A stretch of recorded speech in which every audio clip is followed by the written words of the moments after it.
ज्ञान पंचमी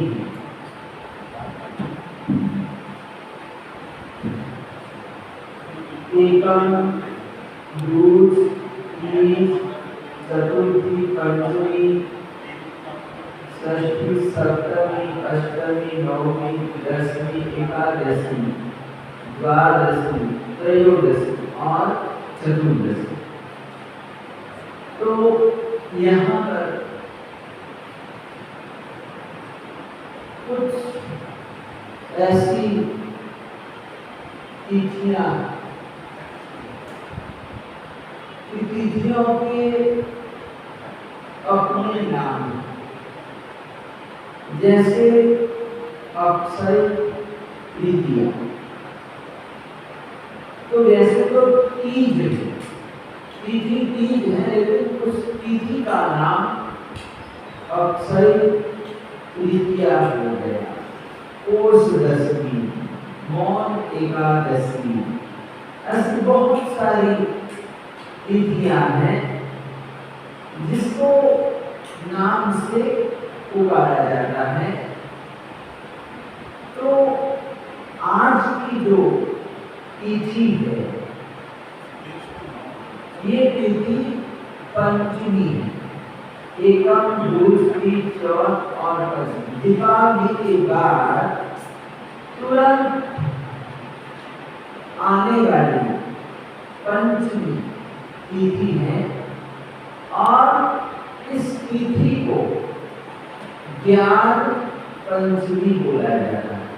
क्या बोला जाता है? ज्ञान पंचमी बोला जाता है, यानी ज्ञान की तिथि है। क्या है? ज्ञान की तिथि है। तो 15 प्रकार की तिथियां हैं और ज्योतिष शास्त्र ने एक तिथियों को 5 विभागों में बांट दिया। यानी अलग अलग तिथियां जो ज्योतिषी होते हैं, वो ज्योतिषी लोग तिथि को बताकर वो काम होगा या नहीं होगा, किस तिथि से काम करना है, ये तिथि है तो नहीं करना है। तो इस तरह से तिथियों को 5 विभागों में बांट दिया गया है। तो ये तिथियों के नाम, यानी कि 5 विभाग, इसके अलग अलग प्रकार करके और उसके भी नाम हैं, जैसे नंदा, भद्रा, जया, रीता और पूर्णा। तो इस प्रकार से 5 प्रकार की तिथियां हो गई। तो 5 प्रकार की तिथियों में 3 तिथियां, कितनी? 5 या 15। सुना ना? तो यहाँ पर सबसे पहली तिथि है नंदा तिथि। कौन सी है? नंदा तिथि। तो एकम, छठ और एकादशी, ये जो 3 तिथियां हैं इसको नंदा तिथि बोलते हैं। क्या बोलते हैं? नंदा, यानी ये तिथि में काम करने से हमको आनंद मिलता है, यानी हमको काम में सफलता मिलती है। क्या मिलती है? एकम को भी शुभ माना गया, छठ को शुभ माना गया और एकादशी को भी शुभ माना गया। ये नंदा तिथि है, यानी हमको आनंद देती है। कोई भी हम काम करते हैं तो हमको खुशी मिलती है, आनंद मिलता है। और दूसरी प्रकार की जो तिथि है उसको हम भद्रा बोलते हैं। क्या बोलते हैं? भद्रा बोलते हैं। तो भद्रा में दूज, सप्तमी और द्वादशी, ये 3 तिथियां आती हैं। कितनी? तीन तिथियां दूज, सप्तमी और द्वादशी। तो भद्रा का मतलब होता है कल्याण होता है। क्या होता है कि सबका कल्याण होता है, भला होता है। तो इस तिथियों में काम करने से सबका अच्छा होता है, भला होता है, कल्याण होता है। और जया, तीसरी तिथि का नाम है जया। जया में तीज, अष्टमी और त्रयोदशी, ये तीन तिथियां आती हैं। तो जया में भी हम काम कर सकते हैं, नंदा में भी काम कर सकते हैं, भद्रा में भी काम कर सकते हैं। और जया तिथियों में तीज है, अष्टमी है, त्रयोदशी है, तो ऐसी तिथियों में भी हम किसी भी प्रकार का काम करना है तो हम कर सकते हैं। चौथे नंबर का नाम है, तिथि का नाम है रिक्ता। इसका नाम क्या है? रिक्ता। या रिक्ता का मतलब होता है खाली। क्या है? खाली भोजन, खाली, ये तिथियां खाली कर देती है आदमी को। तो रिक्ता में चतुर्थी आती है, यानी चौथ और गौरी और चतुर्दशी। तो ये जो तीन तिथियां हैं इसको रिक्ता नाम दिया है। क्या है? रिक्ता। तो ये रिक्ता में काम नहीं करते, यानी कोई भी काम है तो ये रिक्ता तिथि में काम नहीं करते हैं। यानी चौथ है, नवमी है या फिर चतुर्दशी है, तो ऐसा कोई शुभ कार्य हो तो लोग सोचते हैं, ज्योतिषी मना करते हैं कि अगर ये तिथि है तो इसमें काम नहीं करना चाहिए। नवमी है या चतुर्थी है या फिर चतुर्दशी है, तो ये रिक्ता, तीन तिथियों को रिक्ता माना गया है। तो इसीलिए तिथियों में चतुर्थी, नवमी और चतुर्दशी में काम नहीं करते हैं। पांचवी तिथि पूर्णा। पूर्णा यानी पूर्ण कर देती है, यानी परिपूर्ण कर देती है। ऐसी तिथि को पूर्णा बोला जाता है। कोई भी काम हमने प्रारंभ किया, शुरुआत की, तो वो हमारा काम पूरा होता है। क्या होता है? पूर्ण होता है। कभी कभी काम बीच में अटक जाता है, पूरा नहीं हो पाता है, आधा रह जाता है। लेकिन ये जो पूर्णा तिथि में अगर हमने काम का शुभारंभ किया है तो कहते हैं कि तिथि के प्रभाव से हमारा काम पूर्ण होता है, परिपूर्ण होता है, और इसीलिए इसका नाम पूर्णा तिथि है। क्या है? आदि ना, पूर्णा तिथि में पंचमी, दसवीं और पूर्णिमा, ये तीन तिथियां हैं। यानी 5 प्रकार की तिथियों में तीन तिथियां, और इसके 15 दिन की तिथियां होती हैं। 15 तिथियों की शुक्ल पक्ष और कृष्ण पक्ष, इस तरह से 15 मिलाकर 30 दिन का महीना हो जाता है, एक महीना हो जाता है। तो इस तरह से पूर्णा तिथि, तो पूर्णा तिथि में पंचमी, दसवीं और पूर्णिमा, तो ये भी शुभ माना गया। जो पूर्णा तिथि है वो पूर्णा तिथियों को अच्छा माना गया है, शुभ माना गया है। और इसमें भी हम पंचमी के दिन भी हम काम कर सकते हैं। दसवीं तिथि है तो दसवीं तिथि में भी हम काम कर सकते हैं। और पूर्णिमा है, मान लो पूर्णिमा है तो पूर्णिमा के दिन भी हम काम कर सकते हैं। तो इस तरह से 5 प्रकार की तिथियां हैं: नंदा, भद्रा, जया, रिक्ता और पूर्णा। और पूर्णा तिथि में पंचमी आती है। तो पंचमी तो हर महीने आती है, यानी 12 महीनों में हर महीने 2 बार पंचमी आती है, एक शुक्ल पक्ष की और कृष्ण पक्ष की। तो इस तरह से महीने में 2 पंचमी आती है। कितनी? 2 पंचमी। हर तिथि यानी अष्टमी है, कोई भी तिथि है, महीने में 2 बार आएगी। अष्टमी भी 2 बार आएगी, चतुर्थी भी 2 बार आएगी, चतुर्दशी भी 2 बार आएगी। लेकिन उसका फर्क है शुक्ल पक्ष और कृष्ण पक्ष। क्या है? शुक्ल पक्ष और कृष्ण पक्ष। शुक्ल का मतलब होता है पूजा, और कृष्ण पक्ष यानी अंधेरा पक्ष। कौन सा? अंधेरा पक्ष। तो इसमें जो चंद्रमा है, कहते हैं कि चंद्रमा की कला है वो घटती जाती है, और जब अमावस्या आती है तो एकदम चंद्रमा दिखाई नहीं देता कि नया महीना प्रारंभ होता है एकदम दूज, तो फिर दूज का चंद्रमा दिखाई देता है, वो भी एकदम पतला होता है। क्या होता है? एकदम पतला होता है। शाम के समय, सूर्यास्त के समय लोग अपने छतों पर देखने के लिए भी जाते हैं कि दूज का चंद्रमा क्यों जाता है, महाविदेव क्षेत्र जाता है। कहाँ जाता है? वो महाविदेव क्षेत्र चंद्रमा जाता है। और हम प्रार्थना करते हैं कि हमारा संदेश, हम तो महाविदेव क्षेत्र जा नहीं सकते हैं, लेकिन हे चंदा मामा, तो सिमंदर दादा को हमारा प्रणाम करें। क्या करना? हमारा नमस्कार कहना। तो इस प्रकार से हम चंद्रमा से कहते हैं कि तू महाविदेव क्षेत्र जा रहा है, तो सिमंदर दादा को हमारे प्रार्थना करना, हमारा प्रणाम करना। तो इस तरह से यहाँ पर जो तिथि है, तो तिथियों का संबंध चंद्रमा से है। किससे है? चंद्रमा से है। चंद्रमा घटता रहता, बढ़ता रहता है। तो इस तरह से शुक्ल पक्ष में चंद्रमा बढ़ता है और कृष्ण पक्ष में घटता जाता है। क्या होता है? घटता जाता है। तो यहाँ पर पूर्णा तिथि यानी कि शुक्ल पंचमी यानी कार्तिक शुक्ल पंचमी की बात है। क्या है? आज की जो तिथि है वो कार्तिक शुक्ल यानी शुक्ल पक्ष यानी शुक्ल पक्ष की पंचमी है।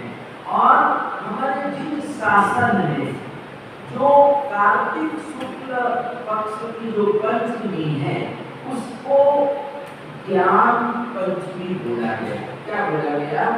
ज्ञान पंचमी बोला गया। और आज के दिन विशेष प्रकार से ज्ञान की आराधना होती है। क्या होता है? ज्ञान की आराधना, साधना होती है, उपासना होती है। क्योंकि बताया गया कि संसार ये पूरा लोक है और इस लोक में सार रूप अगर कोई चीज है, कोई वस्तु है, तो वो धर्म है। क्या है? लोक का सार, संसार का सार धर्म है। क्या है? संसार का सार धर्म है और धर्म का सार ज्ञान है। क्या है? ज्ञान है। धर्म का सार ज्ञान है और ज्ञान का सार संयम है। क्या है? ज्ञान का सार संयम है और संयम का सार निर्वाण है यानी कि मोक्ष है। क्या है? मोक्ष है। तो यहाँ पर संसार में धर्म सार रूप है और धर्म का सार ज्ञान है और ज्ञान का सार संयम है और संयम का सार मोक्ष है, निर्वाण है। तो हमारे जीवन में एक ज्ञान का विशेष महत्व है और ज्ञान सभी के पास है। इसी पर ज्ञानी अज्ञानी इस प्रकार से दो प्रकार के भेद होते हैं। लेकिन यहाँ पर बताया गया कि जो एकेंद्रिय, देहेंद्रिय, तेहेंद्रिय, चौहेंद्रिय, पंचेंद्रिय विबोध में जो रहा हुआ जो जीव होता है, कहते हैं कि उस आत्मा के साथ भी ज्ञान रहता है। क्या रहता है?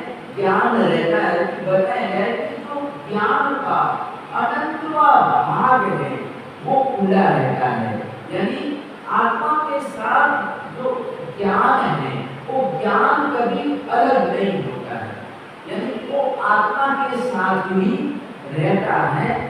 बिना ज्ञान के आत्मा नहीं रहता है और बिना आत्मा के ज्ञान नहीं रहता है। दोनों का संबंध है आपस में। ऐसा दोनों का संबंध है कि दोनों अलग नहीं हो सकते हैं। लेकिन आत्मा है, जहाँ आत्मा है वहाँ पर ज्ञान है और जहाँ ज्ञान है वहाँ आत्मा है। क्या है? वहाँ आत्मा है।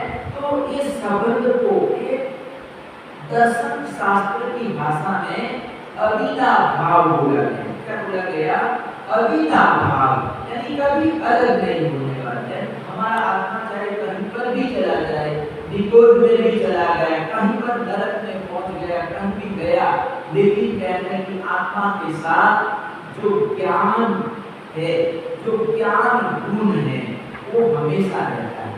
ज्ञान साथ में रहता है। भले उसके ऊपर पर्दा आ जाता है, ज्ञान के ऊपर पर्दा आ जाए तो ढक जाता है और फिर उसको बोला जाता है कि अज्ञानी क्या है, अज्ञानी ऐसा बोला जाता है।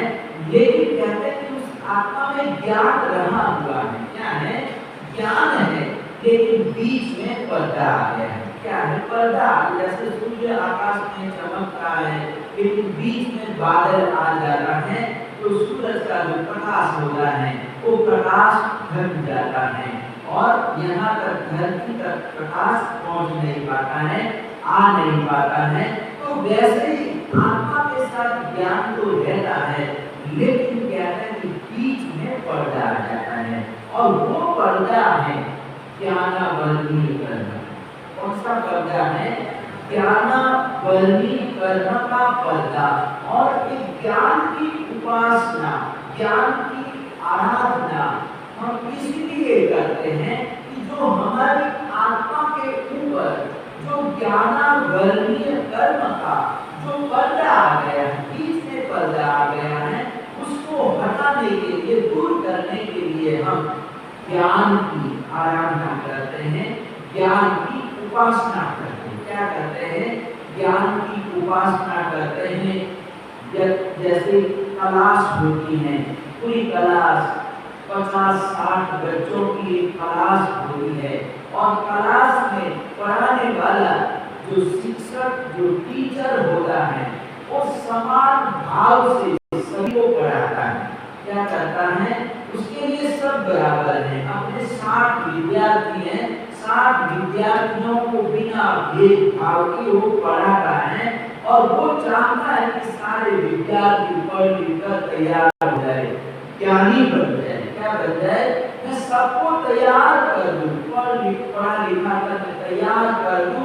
इस प्रकार से पढ़ाने वाले की भावना रहती है, बड़ी अच्छी भावना रहती है।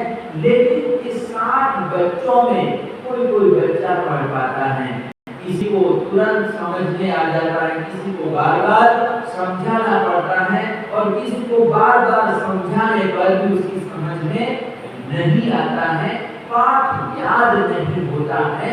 तो बड़ी मुश्किल से किसी को पाठ याद होता है या फिर होता ही नहीं है, तो समझो हमारा ज्ञानावली करना क्या है?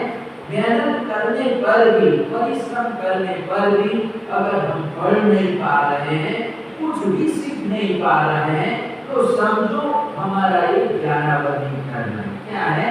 हमने किसी जन्म के अंदर ऐसा ज्ञानावली कर्म का बंध किया है, ज्ञान की आसाधना की है। क्या है?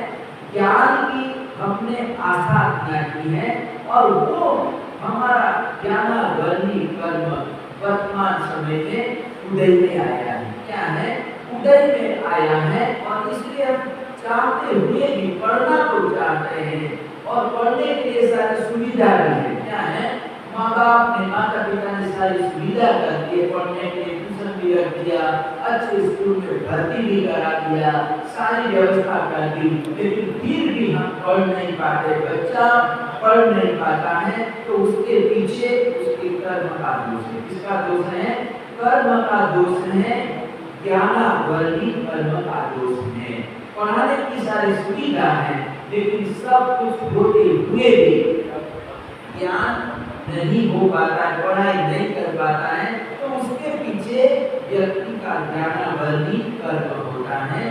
तो यहाँ पर ज्ञान की आसाधना करना, यानी यहाँ आज के दिन ज्ञान की उपासना करनी है और ज्ञानावली कर्म को कैसे दूर किया जाए, यानी इसको कैसे घटाया जाए, उसके बारे में यहाँ पर ज्ञान पंचमी के दिन हम लोग प्रति वर्ष यानी हर वर्ष ज्ञान की आसाधना के बारे में हम सुनते हैं, श्रवण करते हैं। तो यहाँ पर एक कहानी है, वर्तक और मूल मंजरी।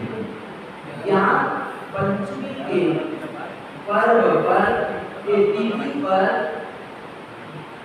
वर्तक और मूल मंजरी की कथा हम श्रवण करते हैं। तो ये जो वर्तक है एक राजकुमार है। क्या है? राजकुमार है। अजीत सेन राजा का पुत्र है। क्या है? अजित सेन राजा का पुत्र है।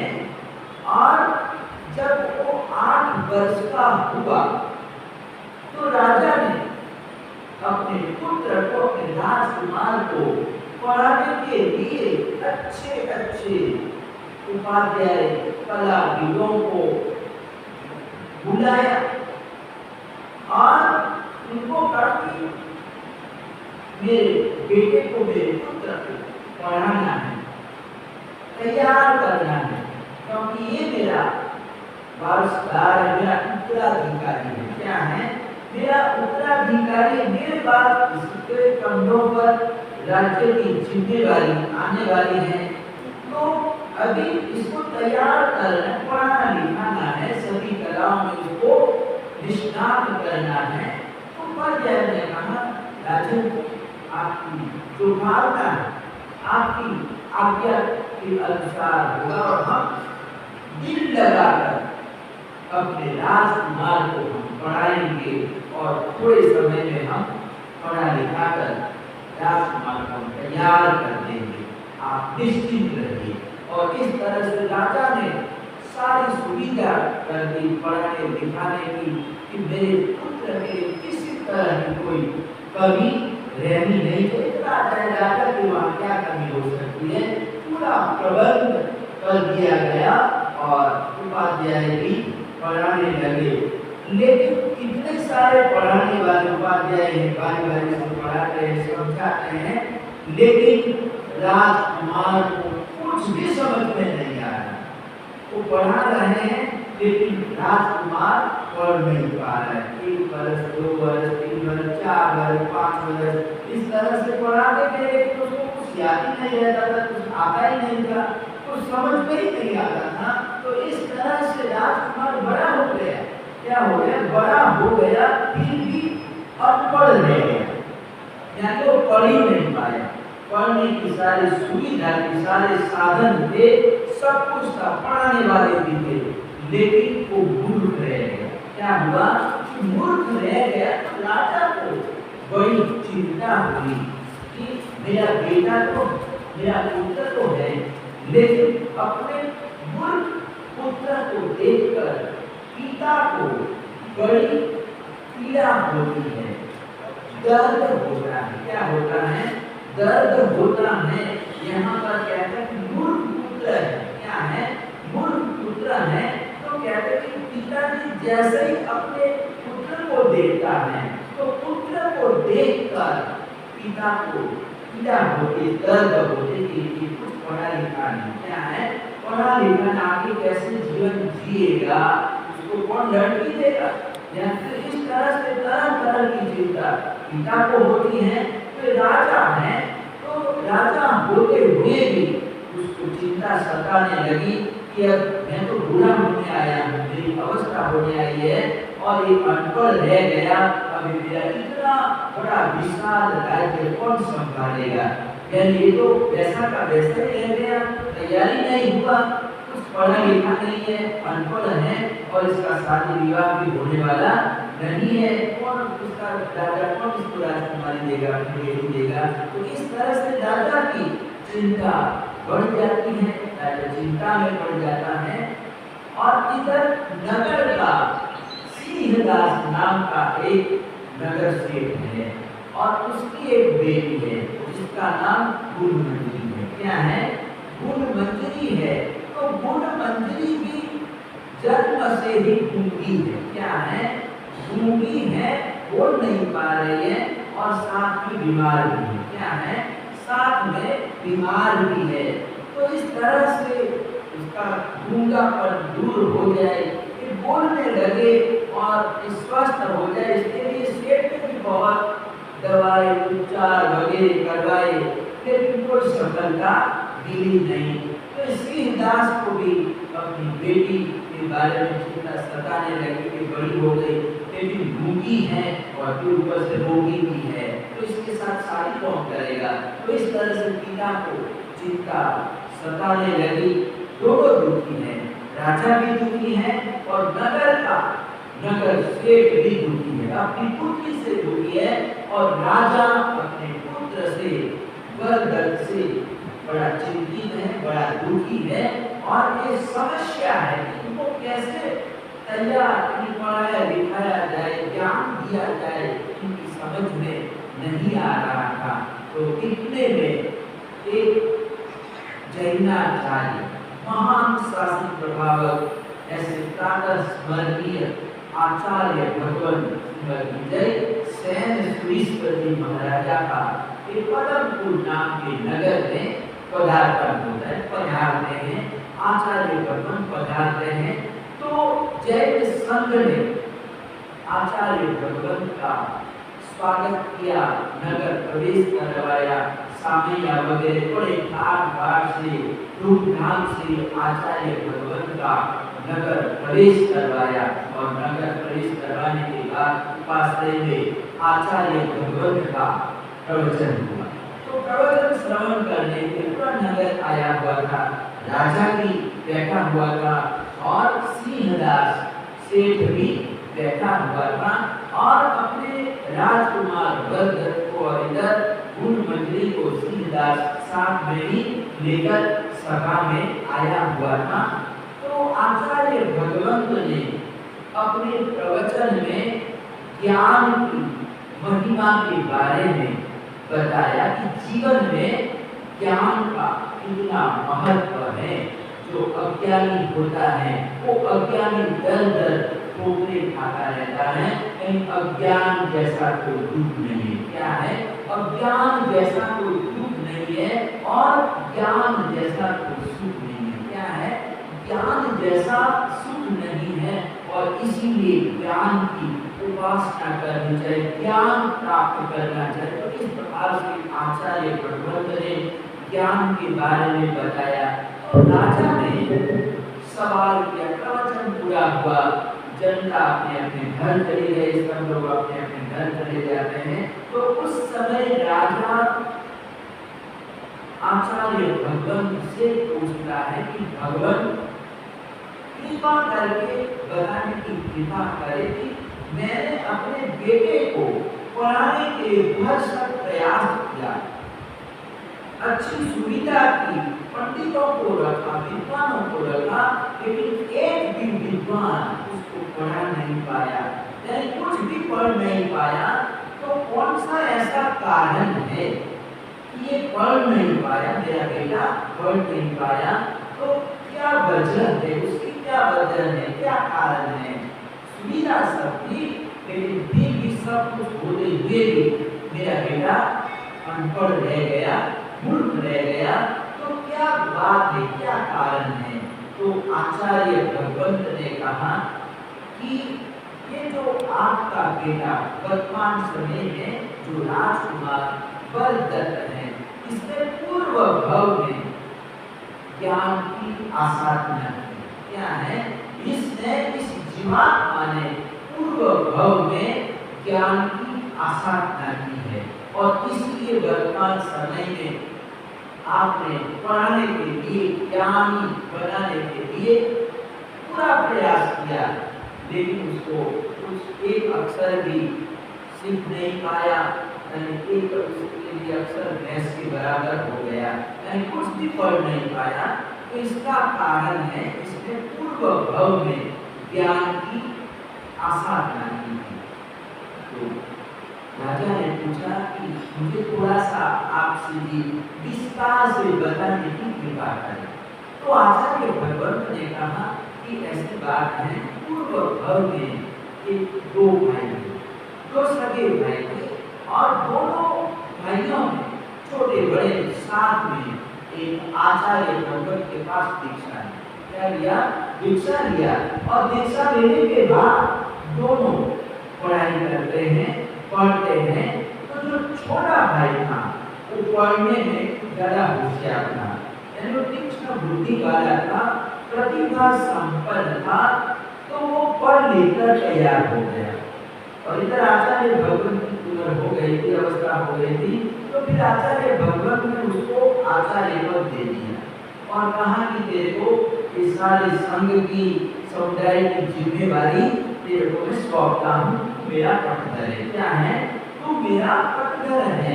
तो इस प्रकार से छोटे भाई को इस सारी जिम्मेवारी में क्योंकि पढ़ा लिखा क्या था, पढ़ा लिखा था। और इधर जो बड़ा भाई था वो इतना पढ़ा लिखा नहीं था, वो उसका जीवन क्या था कि मतलब बस गोली गाली खाया पिया और फिर सो गए, सोना बस, और उसका काम नहीं। और सोचता था कि उसमें उसके ऐसी मतलब ग्रंथि उसके घर कर गई थी कि जब आदमी सो जाता है तो कोई आदमी निद्रा में है तो निद्रा में किसी तरह का कोई पाप नहीं होता है। क्या है, सो गया तो फिर नींद में कोई पाप होता है क्या, यानी किसी तरह का कोई पाप होता नहीं है। और इसलिए सोना ही अच्छा है और इसलिए पूरा दिन सोता रहता था। क्या करता था, वो सोता रहता था, कुछ काम ही नहीं करता था क्योंकि पढ़ा लिखा नहीं था। तो फिर मतलब दूसरा काम ही नहीं था। तो गोचरी गए, गोचरी लाए, अच्छी बढ़िया बढ़िया मान पान लाए, खाया फिर सो गए। तो बस मतलब उनका काम ही था। और इधर जो आचार्य भगवंत थे उनके पास तो पूरे संघ की जिम्मेवारी थी। इतना बड़ा विशाल साधु साध्वी थे, उनको पढ़ाना लिखाना वाचना देना, कोई तरह तरह के लोग आते सवाल करते प्रश्न करते हैं, ये सब आचार्य भगवंत को सबको जवाब देना पड़ता था। और अपने मुनियों को साधु साधियों को पढ़ाते भी थे दिन रात।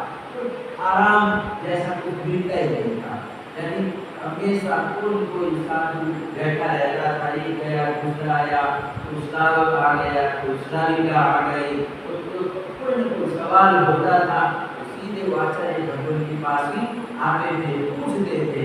तो इस तरह से हमेशा आचार्य भगवान व्यस्त रहते थे और आराम के लिए टाइम भी नहीं मिलता था। क्या है, आराम के लिए टाइम भी नहीं मिलता था।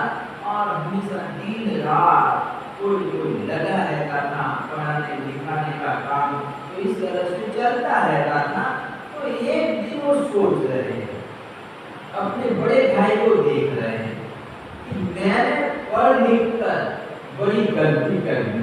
क्या है, वो सोच रहा है कि मेरे बड़े भाई कितने सुखी हैं। क्या है, ये कितने सुखी हैं, बस सोते रहते हैं, कोई काम नहीं, उनके पास कोई आता जाता नहीं, कोई पूछता नहीं, कोई झंझट नहीं है। मेरे को कितनी झंझट है। क्या है, कोई सोता ही नहीं है मेरे को, दिन रात कोई लगा ही रहता है। और ये आराम से खाता पीता है, आराम करता है, सो जाता, पूरा दिन सोता। मेरे को तो सोने का, मेरे पास तो सोने का भी टाइम नहीं है।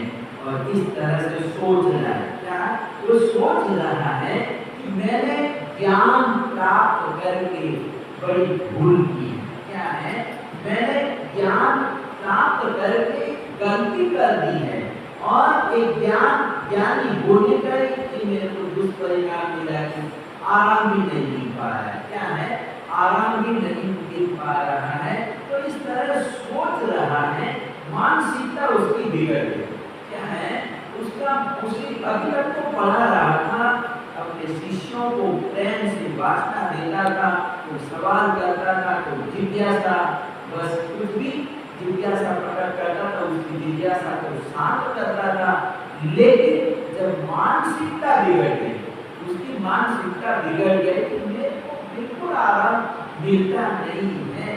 बड़े भाई को देखा और बड़े भाई को देखकर वो सोचने लगे और मानसिकता बिगड़ गई कि मन का प्रदूषण है। क्या है, ये मन का प्रदूषण है। क्या है, एक मन बिगड़ गया। क्या बिगड़ गया, मन बिगड़ गया, ज्ञान के प्रति दुर्भाव पैदा हुआ। क्या हुआ, ज्ञान के प्रति दुर्भाव हुआ कि मैंने पढ़ लिख के बड़ी भूल कर दी है, गलती कर दी। अगर मैं पढ़ा लिखा नहीं होता तो आज मेरी हालत नहीं होती। इस प्रकार उसने सोचा, विचार किया और समय होने पर मुनि लोग वासना लेने के लिए, पढ़ने के लिए सब लोग आके बैठते, आसन लगा के बैठते। हम समय हो गया, घर पढ़ाते थे गुरुदेव। तो आदमी समय होने पर वो आके बैठ गए पढ़ने के लिए, तो उन्होंने तो मौन धारण कर लिया, बोले। अब दूल्हे को क्या हो गया कि शायद दूल्हे का आज मौन क्या है, दूल्हे ने मौन लिया लगता है, चलो कल पढ़ाई कर लेंगे। और ऐसा करके शिष्य अपने अपने स्वाध्याय में लग गए।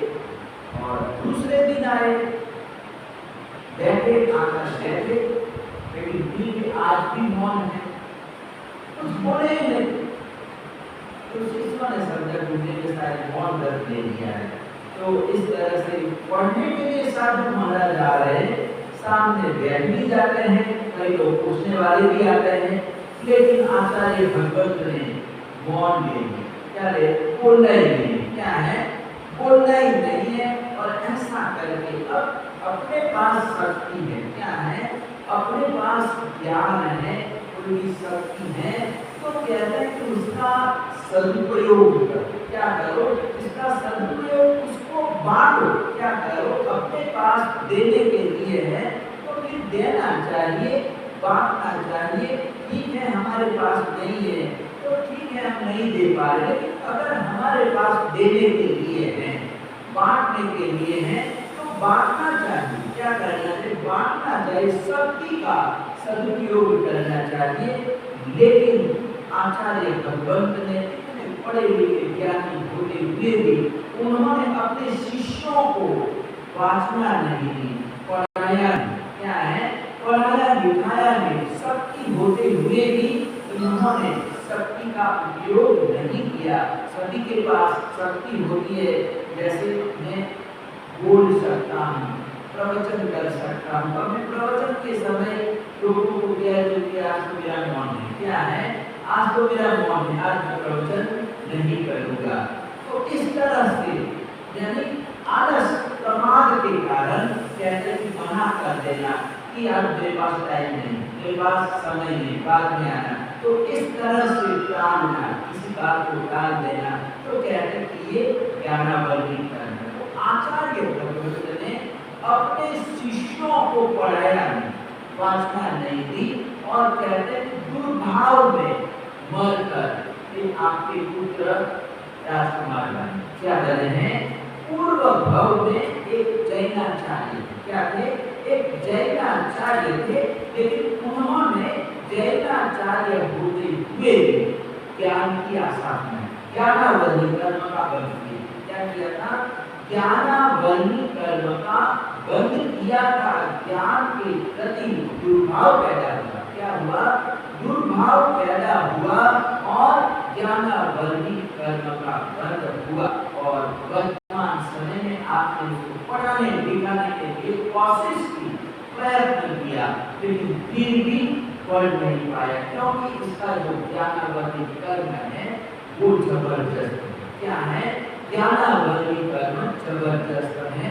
तो उसी समय पास में बैठा हुआ जो शेख नगद सिंह दास है, वो भी अपनी बेटी को खड़ी करता है और कहता है कि भगवान, मेरी बेटी के बारे में भी आप बताने की कृपा करें कि जैसे आपने राजकुमार का बताया, तो मेरी बेटी गुण मंजरी ने कौन सा ऐसा कर्म किया, पाप कर्म किया जो जन्म से गूंगी है। क्या है? जन्म से गूंगी है और साथ ही बीमार है, रोगी है, तो इसमें कौन सा ऐसा कर्म किया? तो आचार्य भगवंत ने कहा कि इसने भी पूर्व जन्म में ज्ञान की आसाधना की है। क्या किया है? ज्ञान की आसाधना की है, पति पत्नी थे और इनको 5 लड़के और 5 लड़कियां थी। इन्हें 5 लड़के और 5 लड़कियां थी। तो जब स्कूल में पढ़ाने के लिए बच्चों को भेजा, तो बच्चे पढ़ने के लिए जाते हैं और बच्चे शरारती थे, कभी होमवर्क करते थे, नहीं करते थे, टाल देते थे, पढ़ते नहीं थे, तो इधर उधर फिरते रहते, घूमते रहते थे। तो टीचर ने उनको एक दिन डांटा कि तुम पढ़ने के लिए आते हो, मैं जो काम देता हूँ, होमवर्क देता हूँ, वो होमवर्क भी तुम करके नहीं आते हो, पढ़ते लिखते नहीं हो। तो टीचर ने डांटा और एक तो थप्पड़ भी लगा दी। क्या किया? एक तो थप्पड़ भी लगा दी। तो सारे बच्चे रोते रोते अपने घर पर आए और माँ को बताया कि आज टीचर ने, शिक्षक ने हमको बहुत मारा, हमारी पिटाई की। तो माँ को बड़ा गुस्सा है और उसने कहा कि अब स्कूल जाने की कोई जरूरत नहीं है, पढ़ने लिखने की कोई जरूरत नहीं है। पढ़े लिखे भी मरते हैं और जो पढ़े लिखे नहीं है वो भी मरते हैं। क्या है? वो भी मरते हैं, दोनों मरते हैं। क्या है? तो फिर पढ़ने की क्या जरूरत है? क्या है? पढ़ने की क्या जरूरत है? कुछ जाने की जरूरत नहीं है। और टीचर, शिक्षक बुलाने के लिए आए तो उसको मारना, क्या करना? उसको मारना, उसको भगा देना। लेकिन स्कूल जाने की कोई जरूरत नहीं है। और उसने उसकी जो कापी, पेन, पेंसिल वगैरह जो कुछ था, पुस्तकें वगैरह सब कुछ चूल्हे में झोंक दिया। क्या किया? चूल्हे में झोंक दिया, जला दिया। क्या किया? बच्चों की जो भी पुस्तकें थी पढ़ने की वो सब कुछ अग्नि में डाल दिया, जला दिया और अब स्कूल जाने की कोई जरूरत नहीं है। तो टीचर ने पिताजी का संपर्क किया कि क्या बात है, बच्चे पढ़ने के लिए नहीं आ रहे, स्कूल में नहीं आ रहे, क्या बात है? तो श्रावक ने भी अपनी श्राविका को समझाए, बच्चों को तो स्कूल क्यों नहीं भेज रही है? तो बोले कि अब बच्चों को पढ़ाना नहीं। पतिदेव ने उसको बहुत समझाया कि ये बचपन में पढ़ाई क्यों रहे, क्या है? बाल्यावस्था में बच्चे पढ़ लिख कर तैयार होने, संस्कार देने की उम्र है। फिर बड़े हो जाएंगे, 20-25 वर्ष के हो जाएंगे, तब थोड़ी पढ़ाना है। तो अभी पढ़ा सकते, जो संस्कार देना वो अभी हम दे सकते, पढ़ा लिखा सकते हैं। बड़े होने पर वो पढ़ते नहीं है, पढ़ने वाले और हमारी बात मानने वाले भी नहीं है। क्या है? बड़े होने पर 25-30 वर्ष का लड़का हो जाएगा, फिर वो हमारी बात सुनेगा क्या? वो मानेगा क्या? अभी छोटे बच्चे जैसा हम कहते वैसा वो कर लेंगे, पढ़ाई भी कर लेंगे, लेकिन वो मानी नहीं। और इस तरह से बच्चे धीरे धीरे बड़े हो गए, जवान हो गए, लड़कियां भी बड़ी हो गई और इधर बेटे भी बड़े हो गए। अब बेटियों की भी शादी करनी है, लड़कों की भी शादी करें। 5 बेटे, कितने? 5 बेटे और 5 बेटियां हैं। तो एकदम टेंशन आ गया और एक दिन पति पत्नी का झगड़ा हुआ। क्या हुआ? एकदम झगड़ा हुआ और झगड़े में पतिदेव ने कोई ऐसी वस्तु हाथ में ली और सीधा दे मारा। क्रोध में उसको ललाट पर एक मर्दशाल पर लगा, वस्तु लगी और वस्तु लगने से उसकी मौत हो गई। और वो मरकर आपकी बेटी गुणमंत्री हुई है। क्या है? गुणमंत्री हुई है। यानी पूर्व भाव में इसने अपने बच्चों को पढ़ाया नहीं। क्या किया? पढ़ाया लिखाया नहीं। और इसीलिए हमारे ज्ञानी कहते हैं कि माता गई पिता सतु, ये न बालों पाठकर, यानी जो अपने बच्चों को पढ़ाते नहीं है, जो माँ बाप नहीं पढ़ाते हैं, वो कहते हैं कि बच्चों के शत्रु है। क्या है? वो बच्चों के शत्रु है, हमारी जिम्मेवारी है। क्या है? बच्चों को पढ़ाना लिखाना, उसको संस्कार देना एक माँ बाप की जिम्मेवारी है। इसकी जिम्मेवारी है, माँ बाप की जिम्मेवारी है। जन्म देना ही इतना ही नहीं, लेकिन उसको खिला पिला कर बड़ा करना और साथ में पढ़ाना लिखाना भी माता पिता की जिम्मेवारी होती है। तो ये जिम्मेवारी का इसने पालन नहीं किया। क्या है? अपनी जिम्मेवारी का पालन नहीं किया। बच्चों को लाड़ प्यार में बच्चों को बिगाड़ दिया। क्या किया? ठीक है, अपने बच्चे हैं, लाड़ करना चाहिए, लेकिन इतना लाड़ प्यार भी नहीं होना चाहिए कि बच्चे बिगड़ जाए। क्या करे? बच्चे बिगड़ जाए, थोड़ा उसको डांटना भी पड़ता है, आँख भी दिखानी पड़ती है, पढ़ाने लिखाने के लिए कहना भी पड़ता है। तो इस तरह से आचार्य भगवंत ने कहा कि इसने ज्ञान को आसार कर दिया और ज्ञान के जो उपकरण थे, उपकरणों को इसने जला दिया। क्या था? जला दिया था। कि बड़ी ज्ञान की आसाधना की थी और उसी का एक दुष्परिणाम है कि जन्म होते ही गूंगी है। क्या है? गूंगी है और साथ ही बीमार है, रोगी है। तो फिर राजा और सेठ ने आचार्य भगवंत को कहा कि एक बार भूल हो गई, इनकी भूल हो गई, लेकिन इसका भी कोई उपाय तो होगा। दोनों ने सवाल किया कि ठीक है, कोई भी व्यक्ति है, गलती हो जाती है, भूल हो जाती है, लेकिन इसका निवारण के लिए कोई उपाय तो होगा। तो आचार्य भगवंत ने कहा हाँ एक उपाय है। तो दोनों ने कुछ उपाय बताए और हम उपाय करेंगे।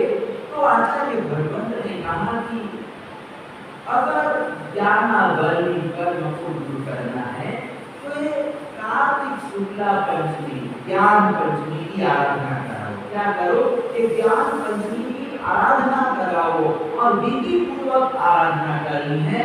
और ये जो तप है ज्ञान पंचमी का जो तप है 5 वर्ष 5 महीने करना होगा। कितना 5 वर्ष 5 महीने करना होता है। और ज्ञान की 51 सारी जो विधि होती है वो करना होता है। और नवकार वाली 20 ओम श्री नमो नामस्मृति की माला करनी होती। विधि पूर्वक आराधना करने से ज्ञानावली कर्म दूर होता है और व्यक्ति को ज्ञान की प्राप्ति हो जाती है। तो आचार्य भगवंत ने जो विधि बताई उस विधि के अनुसार वर्धक और गुरु मंत्री ने ज्ञान पंचमी की आराधना की, उपासना की, 5 वर्ष और 5 महीने उपवास किया। और इस तरह से ज्ञान पंचमी की आराधना करने से उनका ज्ञानावली कर्म दूर हो गया। दोनों ज्ञानी बन गए, दोनों को ज्ञान की प्राप्ति हो, पढ़ लिख कर वो तैयार हो गए। तो इस तरह से आज का दिन ज्ञान पंचमी का दिन है। और ज्ञान पंचमी का दिन यानी हमारी आत्मा के साथ ज्ञानावली कर्म लगा हुआ है। और इसे ज्ञानावली कर्म को दूर करने के लिए ज्ञान पंचमी की आराधना है। तो समय हो रहा है तो एक ज्ञान आज के दिन हमको एक ज्ञान की आराधना करके ज्ञान की उपासना करनी है। तो ज्ञान के बारे में हमने चातुर्मास के दिनों में भी बहुत सुना है कि ज्ञान किस तरह से हमको प्राप्त करना चाहिए। तो ये आज के दिन ज्ञान पंचमी और धीरे धीरे कार्तिक पूर्णिमा भी आएगी। तो ये सभी तिथियों की अपना अपना स्थान है, अपनी अपनी महिमा है। तो आज के दिन हमको ज्ञान प्राप्त करना है और परमात्मा से प्रार्थना करना है कि ज्ञान 5 प्रकार के हैं। ज्ञान 5 प्रकार के हैं, मति ज्ञान, सत्य ज्ञान, अवधि ज्ञान, मन पर्य ज्ञान और केवल ज्ञान। तो हमको परमात्मा से प्रार्थना करनी है कि जो ज्ञान का जो 5वां भेद है, हमारा लक्ष्य क्या है? केवल ज्ञान प्राप्त करना। क्या करना है? केवल ज्ञान प्राप्त करना है। तो परमात्मा से प्रार्थना करने की प्रभु ऐसी कृपा करो कि हम ज्ञान का 5वां भेद प्राप्त कर सके, यानी हम केवल ज्ञानी बन सके, हम केवल ज्ञान को प्राप्त कर सके। और केवल ज्ञान हो गया तो फिर समझो मोक्ष पक्का हो गया। क्या हो गया? मोक्ष हमारा पक्का हो गया। तो हमारा लक्ष्य है केवल ज्ञान प्राप्त करना। क्या करना? केवल ज्ञान प्राप्त करना। तो ओम श्री नमो नामस्मृति यानी कि आज के दिन हम कोई माला कम से कम तो 20 माला है, लेकिन चलो हमारे पास टाइम नहीं है तो कम से कम 1 माला जरूर करना। ओम श्री नमो नामस्मृति।